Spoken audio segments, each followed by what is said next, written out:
오늘 이제 에스겔서 46장을 생각하는데요. 저는 이제 성경 전체를 한번 이렇게 구도적으로 한번 머릿속에 집어넣는 걸 굉장히 좋아합니다. 그래서 다시 한번 우리가 에스겔서를 보면은 에스겔서 1장 24장까지 있고, 두 번째 25장부터 32장이 되어 있고, 세 번째 33장서부터 48장 이렇게 크게 나눠지죠. 그래서 1장서부터 24장은 아시다시피 예루살렘 성전이 무너지기 전이에요. 그래서 이제 이때는 이 심판에 대해서, 너희들 우상 숭배하면 심판을 받는다, 에스겔이 심판에 대한 예언을 주로 하게 되죠.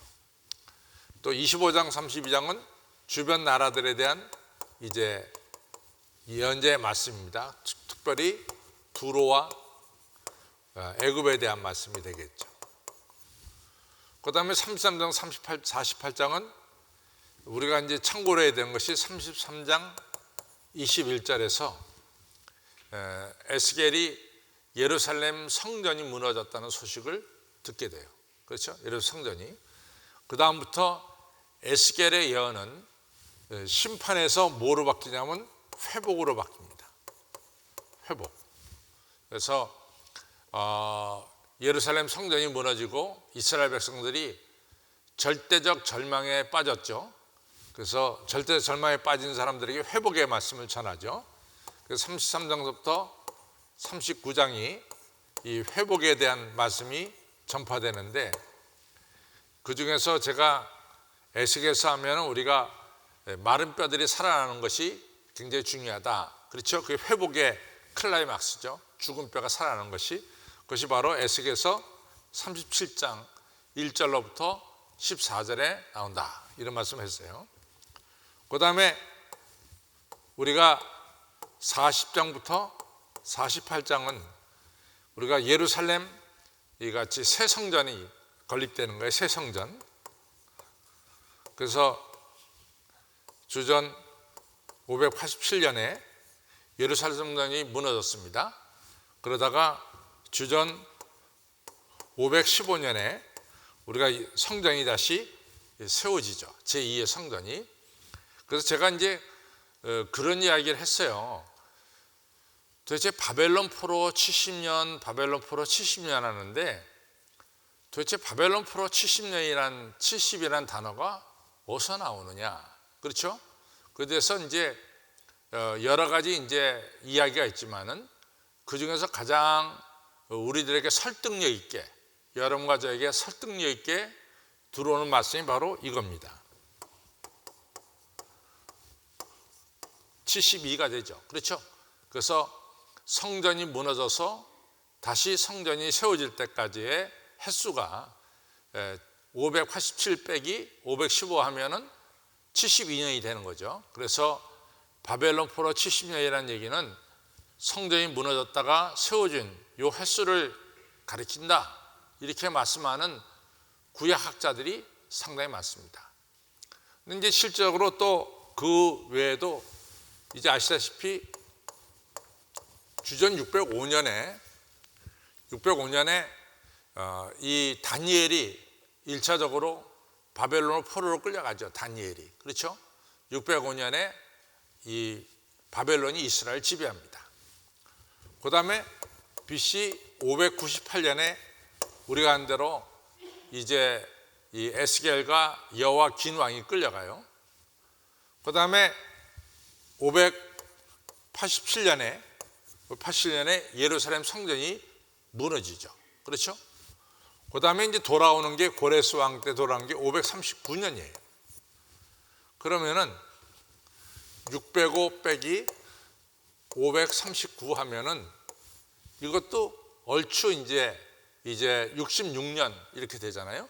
그래서 이것을 또 가리킬 수도 있다, 이렇게 말씀도 해요.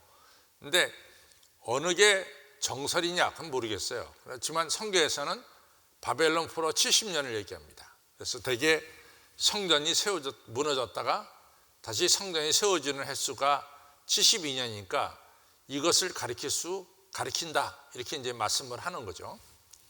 그래서 이제 주전 515년에 예수와 수룹바벨, 학개 이런 분들의 주동이 서가지고 무너진 성전을 다시 짓는 거예요.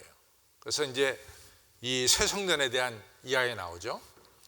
그래서 이제 요걸 좀 끄집어서 내면은 첫째 40장부터 42장까지 새 성전이 이같이 그려집니다. 새 성전은 어떻게 세워져야 된다. 두 번째 43장 1절부터 9절에 보면은 하나님의 영광이 성전에 이제 들어오세요. 근데 이거 굉장히 중요한 얘기가 뭐냐면 에스겔서 8장, 9장, 10장, 11장 여기서 심판 때 우상 숭배 때문에 하나님의 영광이 예루살렘 성전을 떠나죠. 하나님의 영광이 떠나요. 그 얘기 뭐냐면 예루살렘이 망한다는 얘기예요. 근데 이제 43장에서 새 성전이 지어진 다음에 하나님의 영광이 들어오죠. 그래서 하나님의 영광이 들어온다는 것은 다시 새 예루살렘이 세워진다. 하나님 계시니까. 굉장히 중요한 얘기입니다. 그 다음에 이 하나님이 들어온 동쪽 문이 들어온 다음에 문이 닫혀버려요. 그 얘기 뭐냐? 하나님이 이 안에 계시다는 뜻이고 하나님은 더 이상 예루살렘 성전에서 떠나지 않는다라고 하는 상징적인 표현이 있어요. 그래서 하나님의 영광이 있습니다. 그 다음에 세 번째는 43장 10절부터 이제 44장 끝절까지 제사장의 역할에 대해서 얘기합니다. 제사장의 역할. 그 다음에 우리가 지난주에 공부한 45장은 우리가 어떻게 하나님 앞에 제사를 드릴 때 제물을 바쳐야 되는가 하는 것에 대해서 이야기하고 있습니다. 그리고 오늘 46장으로 넘어왔어요. 46장에서 이제 중요한 게 월삭과 그 다음에 안식일과 매일 드리는 제사에 대해서 말씀하고 있습니다. 월삭과 안식일과 매일 제사에 대해서 이 예배에 대해서 말씀하고 있어요. 월삭이라고 하는 것은 매월 첫날 하나님께 예배 드리는 거예요. 그래서 한 달을 하나님께 바치는 겁니다. 그래서 그것이 월삭이에요. 근데 안식일 예배는 뭐 여러분과 제가 다 알다시피 주일날 오셔서 예배를 드려야죠. 그래서 우리가 십계명 제4계명이 뭡니까? 안식일을 지켜라. 거룩하게 지켜라. 그렇죠? 안식일에 대해서 예배를 드리고 또 매일 제사에 대해서 예배를 드려요. 그래서 아침 저녁으로 이같이 예배를 드립니다. 근데 이 아침 저녁으로 매일같이 예배 드린다는 것이 얼마나 중요한 일이냐, 매일같이 예배 드리는 것이 얼마나 중요한 일이냐 하는 거예요. 매일 아침 저녁으로 우리 출애굽기 29장 가보겠습니다. 출애굽기 29장을 보면은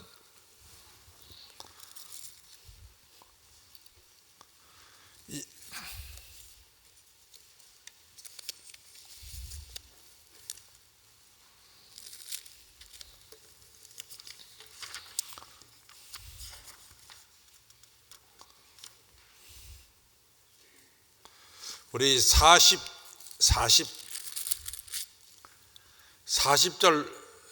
42절부터 38절부터 이제 쭉 보죠. 38절부터 46절 보겠습니다.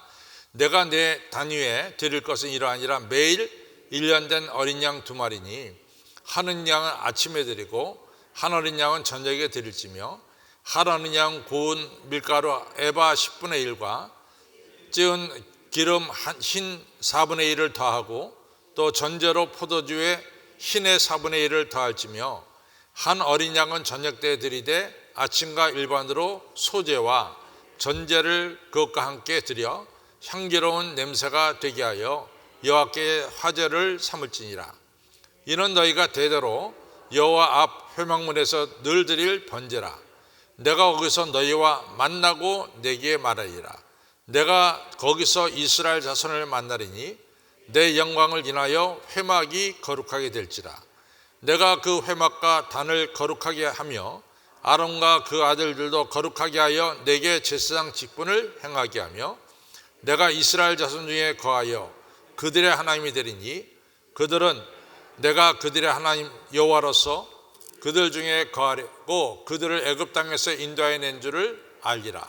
나는 그들의 하나님이 여호와가 아니라. 아멘. 그래서 매일 드리는 아침 저녁으로 양 한 마리씩 바치면서 드리는 이 예배가, 첫째는 우리가 출애굽기 29장 이제 42절로부터 보면은 우리가 하나님을 만납니다. 하나님을 매일 만납니다. 두 번째, 매일 드리는 제사를 통해서 하나님이 이스라엘과 함께함을 많은 사람들이 알게 되는 겁니다. 그래서 우리가 매일같이 드리는 예배라고 하는 것이 얼마나 소중하냐, 그것은 하나님이 우리와 함께한다는 뜻이고 동시에 여러분과 저가 하나님을 만나는 이러한 귀한 시간이 된다라고 하는 사실이에요. 그래서 사실은 여러분들 좀 힘들겠지만은 그래도 이 새벽에 나와서 매일 예배를 드린다고 하는 것은 엄청난 의미가 있습니다. 그것은 뭐냐면 여러분과 저가 하나님을 만난다고 하는 특별한 뜻이 있어요. 또 뭡니까? 하나님이 우리와 함께 하신다라고 하는 놀라운 뜻이 거기 들어있습니다. 그것은 무슨 예배를 통해서?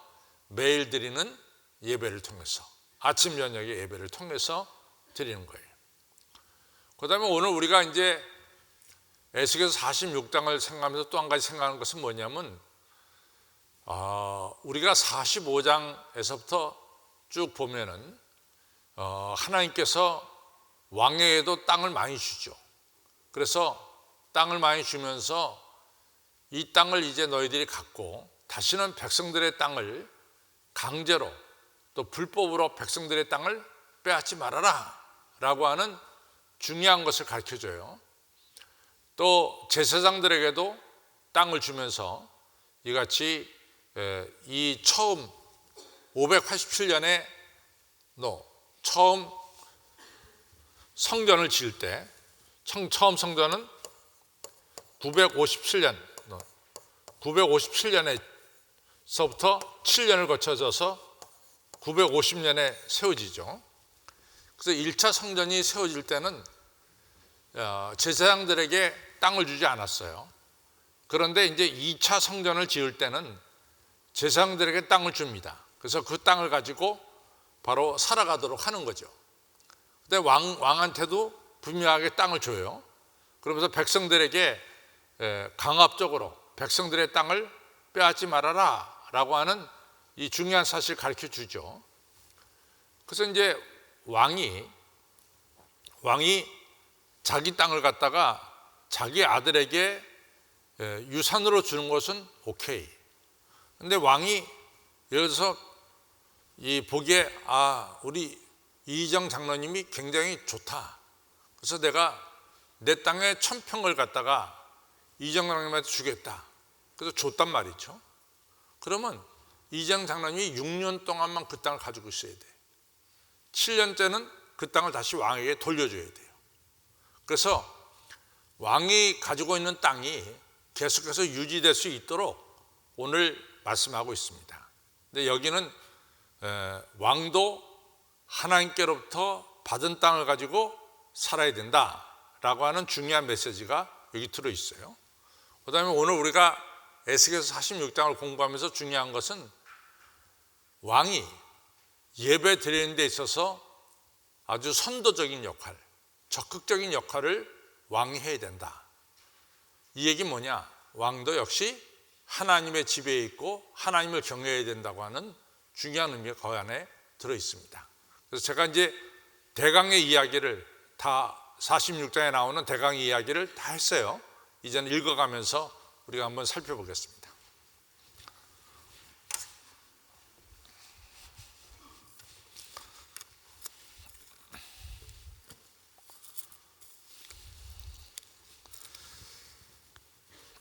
같이 있습니다. 시작. 나 주 여호와가 말하노라.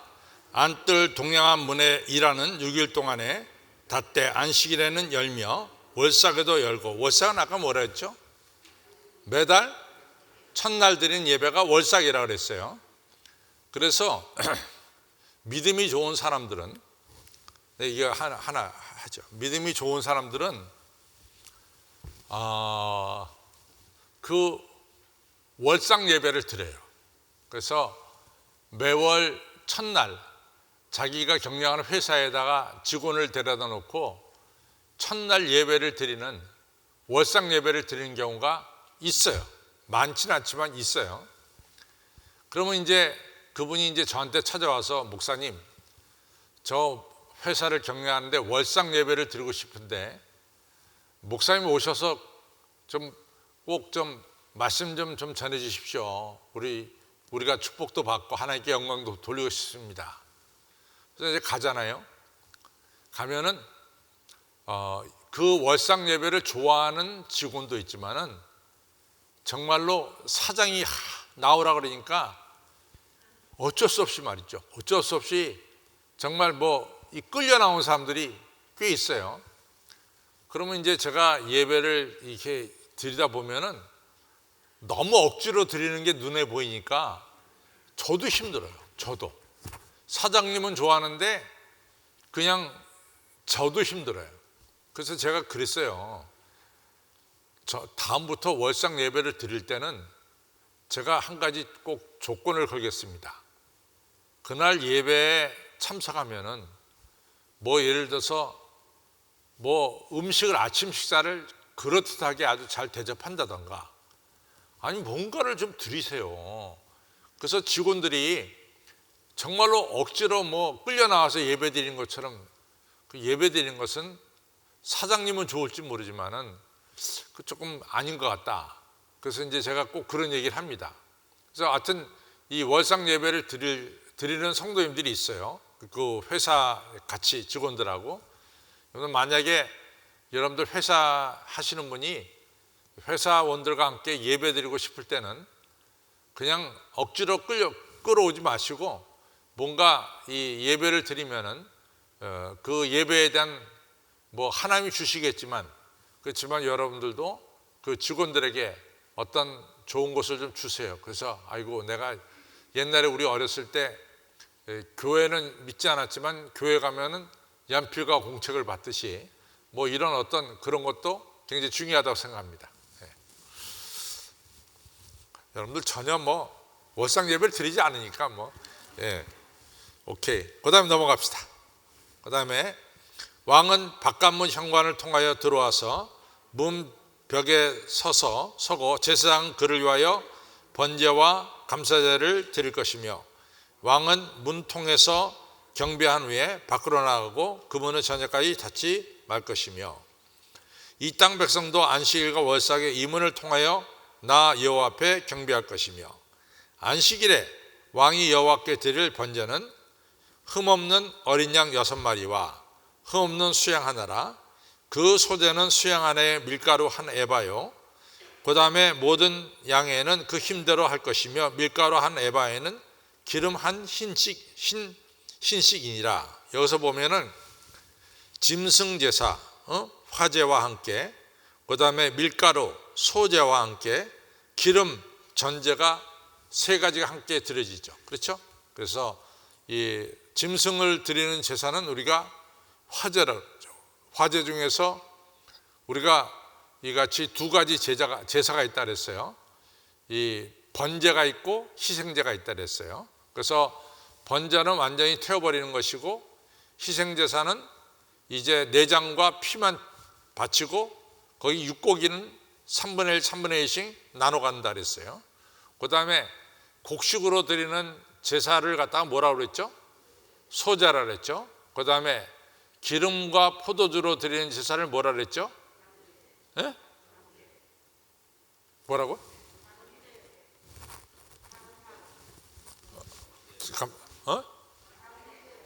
전제야, 전제. 근데 뭐라 그랬지 지금? 다 전제라 그랬나? 예, 전제. 무슨 내가 잘못 들은 것 같아. 전제입니다. 그래서 그 예배 드릴 때 이 희생제와 혹은 화제와, 짐승으로 된 건 화제죠. 화제와 소제와 전제가 세 가지가 같이 뭉쳐서 드려지는 것을 우리가 알 수 있어요. 그렇죠? 자, 또 갑니다. 6절, 월삭에는 흠없는 수송아지 하나와 어린 양 6과 수양 하나를 드리되 모두 흠없는 것으로 할 것이며, 7절, 또 소제를 갖추어 수송아지에는 밀가루 한 에바, 그러니까 밀가루 한 에바가 소제입니다. 수송아지는 뭡니까? 우리가 희생제, 화제로 드리는 거죠. 수양에도 밀가루 한 에바며 모든 어린 양에는 그 힘대로 할 것이며, 밀가루 한 에바에는 기름 한 흰씩이며, 여기서 기름은 전제가 되겠죠. 또 왕이 올 때에는 이 현관문을 통하여 들어오고 나갈 때는 그리할지니라. 그러나 모든 정한 절기에 이 땅 거민이 나 여호와 앞에 나올 때는 북문으로 들어와서 경배하는 자는 남문으로 나가고 남문으로 들어온 자는 북문으로 나갈지니 들어온 문으로 도로 나가지 말며 그 몸이 앞으로 향한 대로 나갈지며. 또 이 얘기 뭐냐? 우리 양장님이 한번 저한테 질문했는데, 그 예배 때 너무나 많은 사람들이 모여서 예배를 드릴 거 아니에요. 근데 그게 한 번에 드리지 않고 여러 번 드릴 거란 말이지. 그러면 그 안에서 이 트래픽 잼이라고 그러죠. 체증이 생길 거 아니겠어요? 그러니까 우리가 이제 그 추수감사절이라든가 부활절 때 우리가 교구대항 또는 우리가 남신대, 여신대, 이 대항 뭐 이렇게 뭐 각자 노래하잖아요. 그때 이제 사회자가 일로 들어왔다가 절로 나가십시오. 그거 꼭 얘기하죠.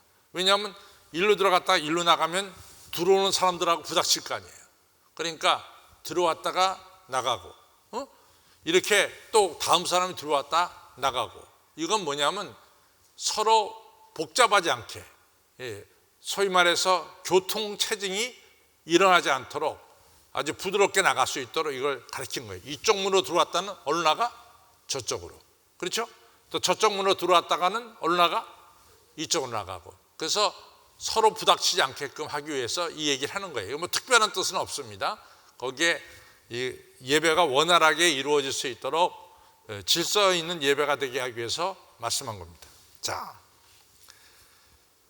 그 다음에 21절, 절기와 성회 때 그 소제는 수송아지 하나에 밀가루 한 에바며 수양 하나에 한 에바요 모든 어린 양에는 그 힘대로 할 것이며 밀가루 한 에바에는 기름 한 인시이며. 12절, 만일 왕이 자원하여 번제를 갖추거나 혹 자원하여 감사제를 갖추어 나 여호와께 드릴 때는 그를 위하여 동량한 문을 열고 그가 번제와 감사제를 안식일에 드린 같이 그리고 밖으로 나갔지면 나간 후에 문을 닫을지라. 그러니까 안식일과 월삭 외에도 왕이 감동이 되어서 주중에 들어와서 예배를 드릴 때는 문을 열어서 왕이 예배를 드릴 수 있도록 해라, 이런 얘기입니다. 그 다음에 13절을 보겠습니다. 13절, 아침마다 1년 되고 흠없는 어린 양 하나로 번제를 갖추어 나 여호와께 드리고 또 아침마다 그것과 함께 드릴 소제를 갖추고 그 밀가루 에바 6분의 1을 1과 기름 흰 3분의 1을 섞을 것이며 이는 영원한 규례를 삼아 항상 나 여호와께 드릴 소제니라. 이와 같이 아침마다 그 어린 양과 밀가루와 기름을 갖추어 항상 드리는 번제를 삼을지니라. 여기서 이제 아침에만 예배 드릴 것에 대해서 말씀하고 있습니다. 그럼 이 말씀 속에는 저녁 예배는 이제 드리지 않아도 된다, 이런 뜻일까요? 아니면 이 말씀 안에는 자연히 저녁 예배도 들어있다고 생각합니까? 그러니까 이 얘기가 똑같아요. 주일 성수하십시오 이렇게 얘기하면 여러분은 꼭 주일만 나오려고 하는 겁니까? 아니면 수요일 예배도 나오고 새벽 기도에 나오는 것을 같이 포함하고 있습니까? 대답들을 정확하게 안 하세요. 그러니까 여기 이제 아침마다 예배를 드리라 이 말씀을 했는데 이 안에는 당연히 저녁 예배도 들어있는 거예요. 자, 당연히 저녁 예배도 들어있는 거예요. 제가 여러분들에게 주일은 생명을 걸고 지키십시오 라고 주일 성수를 말하면은 그 안에 뭐도 들어있을까? 아니, 대답을 못 하세요. 그 안에 뭐가 들어있어요? 수요일 예배도 안 들어있고, 수요일 예배도 들어있고, 새벽 예배도 들어있고, 그렇죠? 여기에 들어있는 거예요. 그래서 아침 예배만 여기 나오는데 당연히 이 안에는 저녁 예배가 포함됐습니다. 이같이 매일 예배를 드릴 때 우리가 두 가지 축복을 받는다 그랬어요. 첫째는 뭐라 그랬어요? 하나님을 만나고, 두 번째 뭡니까? 하나님이 우리와 함께 하시고, 이 두 가지 축복을 만나게 된다 그랬어요. 그래서 여러분들이 매일같이 예배 드린다는 것은 이런 어마어마한 은혜가 거기 들어있습니다. 첫째는 하나님을 우리가 매일같이 만나게 되고, 두 번째 뭡니까? 하나님이 우리와 함께 하는 삶을 살게 된다. 이 두 가지를 꼭 기억하시기 바랍니다. 자, 또 넘어갑니다. 나 주 여호와가 말하노라. 왕이 만일 한 아들에게 선물을 준즉 그의 기업이 되어 그 자손에게 속하나니 이는 그 기업을 이어받음이오니와. 그러니까 아들에게 유산을 주는 것은 아들이 그냥 이어받는 거예요. 17절, 왕이 만일 그 기업으로 한 종에게 선물로 준즉 땅 1000평을 준즉 그 종에게 속하여 언제까지? 6년까지, 희년 7년째에는 이르고 그 후에는 그 종이 왕으로부터 받은 1000평을 다시 누구한테 줘야 돼요? 왕에게 돌아갈 것이며 왕의 기업은 그 아들이 이어받을 것입니다. 자손은 왕의 기업을 받으시지만 다른 사람은 왕의 기업을 받아가지 못한다. 그러니까 땅이 계속해서 유지될 수 있도록, 하나님 주신 땅이 유지될 수 있도록 말씀하는 거죠. 그 다음에 18절, 왕이 백성의 기업을 취하여 그 산업에서 쫓아내지 못할지니 왕이 자기 아들에게 기업을 줄 것은 자기 기업으로만 할 것임이라. 백성으로 각각 그 산업을 떠나 흩어지지 않게 할 것이니라. 그러니까 백성이 절대로 왕이 절대로 백성이 가지고 있는 땅을 빼앗아서는 안 된다 이거죠. 하나님께 받은 땅만 잘 유지해라 이거죠. 그래서 제가 대표적인 것을 열왕기상에 있는, 열왕기상 21장에 있는 이야기를 하나를 했어요. 무슨 얘기입니까? 아합 왕이 누구의 포도원을 뺏었어요? 나봇의 포도원을 뺏었어요. 이런 일 하지 말아라 그 말이에요. 그 다음에 19절 보겠습니다. 성전 부엌이에요. 그 후에 그가 나를 데리고 문곁 통행구로 말미암아 제사장의 북향한 거룩한 방에 들어가시니 그 방 뒤 서편에 한 처소가 있더라. 그가 내게 이르시되 이는 제사장이 속건제와 속죄제의 희생을 삼으며 그 소재 제물을 구울 처소니 그들이 그 성물을 가지고 바깥들에 나가며 백성은 거룩하게 할까 함이니라 하시고, 그가 나를 데리고 바깥들로 나가서 나로 뜰 내 구석을 지나게 하시는데 본즉 그 뜰 매 구석에 또 뜰이 있는데 뜰 내 구석에는 그 뜰에 담이 둘렀으니 뜰의 장이 40척이며 광이 30척이라. 네 구석에 이 구석의 네 뜰이 한 척수며 그 작은 네 뜰 사면으로 돌아가면서 부엌이 있고 그 사면 부엌에는 삶는 기구가 설비되었는데 그가 내게 이르시되 이는 삶는 부엌이니 전에 성전에 수종드는 자가 백성의 제물을 여기서 삶을 것이니라 하시더라. 아멘.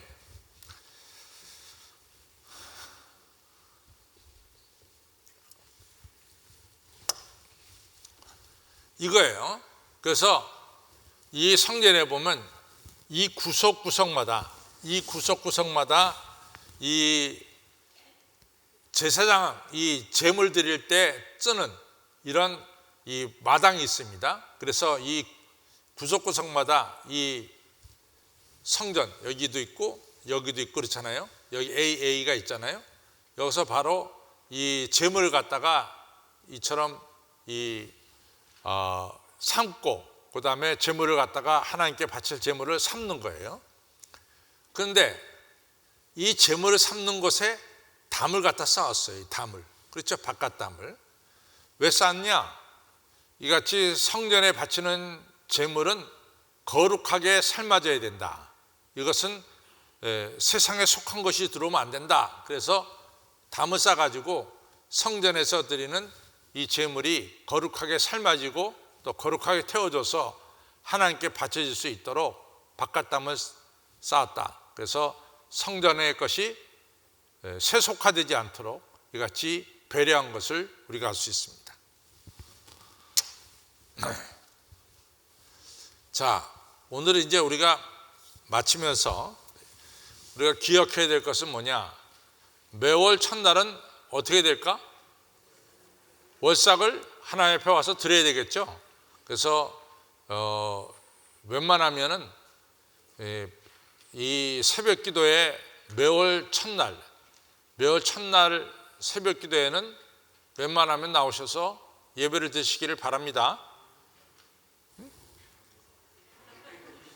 매월 첫날은 새벽마다 나와서 예배 드리시기 바랍니다.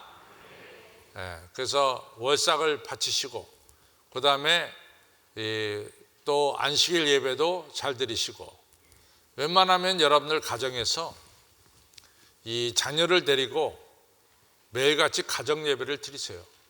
그래서 가정 예배를 드릴 때 하나님께서 여러분들 가정에 함께 하실 것이고 여러분들 가정을 형통한 길로 인도해 주실 줄로 믿습니다. 또 열심을 내서 이 새벽 기도에 나오셔서 이 새벽 예배를 드리셔서 새벽마다 하나님 만나시고 또 하나님과 동행하는 삶을 사시기를 바랍니다. 제가 이제 조용히 얘기하면 조용히 이제 대답하고 조금 더 강요하면 이제 어쩔 수 없이 대답하고 그러죠. 그러나 정말로 여러분과 저는 매일같이 하나님께 예배드려서 하나님을 만나시는 축복과 이어서 하나님이 함께하는 이런 귀한 축복을 꼭 받으시기를 주님의 이름으로 축원합니다. 우리 결론으로 갑니다.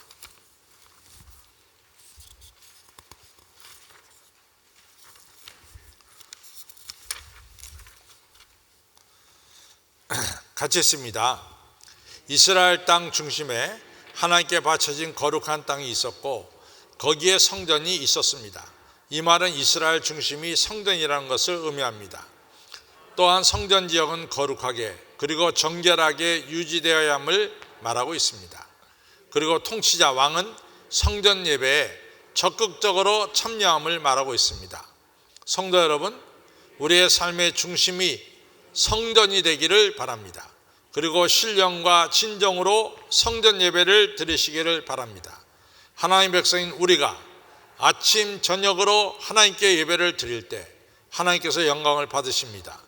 동시에 하나님은 우리와 함께 하셔서 인도하심과 지켜주심과 함께 은혜와 축복을 내려주신 것입니다. 성도 여러분, 우리들도 아침 저녁으로 하나님께 예배드려서 하나님의 영광과 축복이 언제나 우리와 함께 하시는 은혜를 받으시기를 주님의 이름으로 축원합니다.